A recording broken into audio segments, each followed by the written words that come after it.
ആവശ്യമില്ലാത്ത എന്ത് കാര്യം നമ്മൾ ചെയ്തോ ആ കാര്യം ഏത് അവയവം കൊണ്ടാണോ ചെയ്യുന്നത് ആ അവയവത്തിന് നല്ല കാര്യം ചെയ്യാനുള്ള തൗഫീക്ക് ഇങ്ങനെ കുറഞ്ഞു വരും.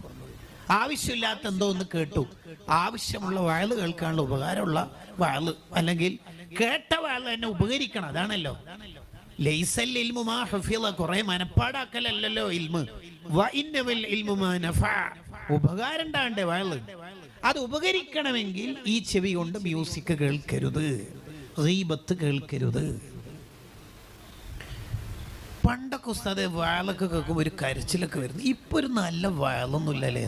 വയലിന്റെ പ്രശ്നമല്ല അത്, ശരിക്കും നമ്മുടെ പ്രശ്നമാണ്. അതാണ് അതിന്റെ കാരണം. മഹാനായ ഇമാം ഹദ്ദാദ് റളിയല്ലാഹു അൻഹുവിനോട് ഒരാൾ ചോദിക്കുന്നുണ്ട്, മാ ദവാഉ മൻ യതസാക്കലു അനിൽ ഖൈറാത്ത് വയമീലു ഇല ശഹവാത്ത് മാ ഹുബ്ബിഹി ലിൽ ഖൈരി വാഹിലി വബുഅലിഹി ലിശ്ശരി വാഹിലി എന്ന് പറഞ്ഞാൽ അൽക്കോഫ് ഓതുമ്പോൾ ഉറക്കം വരുന്നു, വാട്സപ്പ് നോക്കുമ്പോൾ ഉറക്കം വരുന്നില്ല. എന്താ കാരണം എന്നാ അതിന്റെ ചോദ്യത്തിന്റെ താല്പര്യം, ചോദ്യത്തിന്റെ വൽഹാസിലതാ. എന്താ അതിന് മറുപടി പറയണത്? ആവശ്യമില്ലാത്ത എന്തെങ്കിലും സംഭവിച്ചിട്ടുണ്ടാവും, അതാണ്.